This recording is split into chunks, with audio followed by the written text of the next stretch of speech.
Okay, we have a couple minutes. Any questions to either of our speakers? Well, there's... Go for it.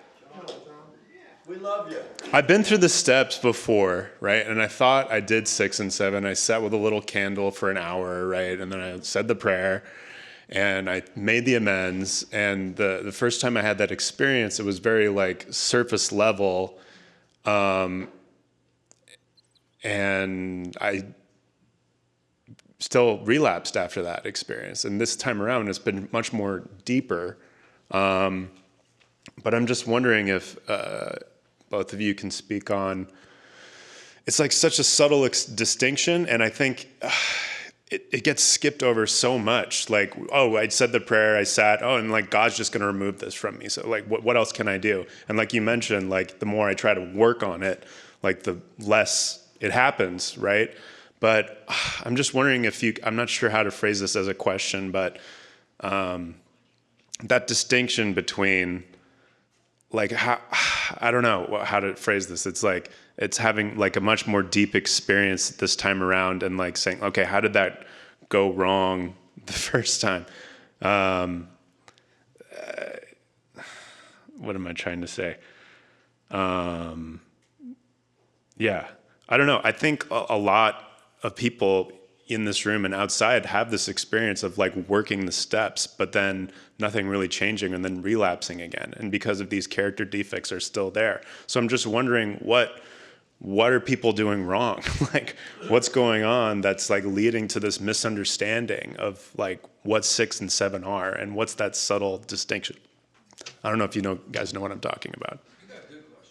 Thanks, John. Thanks for your question. That's a great question, I believe.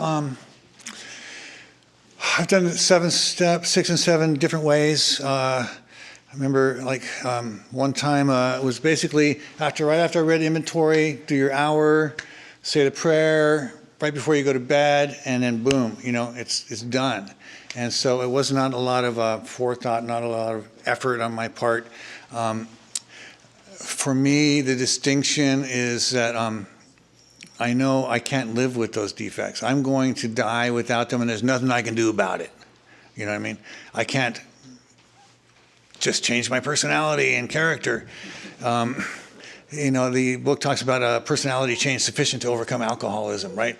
And so with that sort of fire burning my ass, of that life and death aspect of 6 and 7 seemed to catapult me into 8 and 9 with a special kind of fervor.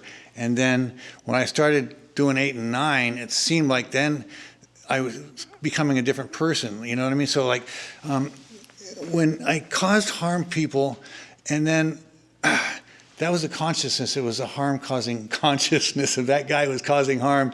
Then when I got to 8 and 9, I was like, I was in a different consciousness. So I had to come clean up the mess that the old consciousness made, right? You know what I mean? And then getting into 10, 11, and 12, it's like, that was the thing, because I relapsed many, many times. I did that for like 10 years. And it seemed like I had to do the whole thing and then let God do his thing, whether it be the whole enchilada, all 12 steps, just do my best at that and keep doing like every, semi-annual pass through the steps, which is also very helpful for me, because my experience is that the ego will be very sneaky, and it'll sneak up on you, and all of a sudden it's a good idea to have a drink again or whatever and not go to a meeting. And that's really, it is kind of a delicate thing, because it's like, here, this is this thing that, and I see what, deadly, how deadly it is, but there's nothing really I can do about it. And I want to try and be a good person or whatever, but the best I can do is get into the rest of the steps. So hopefully that answered your question a little bit. I kind of have to default to love and service, but I can't really do the love part until I feel the love, you know what I mean? And that seems to come somewhere around for me when I get into 11. I start feeling this love that's coming from inside to out. And like Bill talks about that in Language of the Heart, the emotional sobriety. He talks about the outgoing love of St. Francis. And that's something that we can have access to, because the love's going from in, it's going out. And then it's not like, oh, I need the love from somewhere else. It's like it's already in here and it's coming out.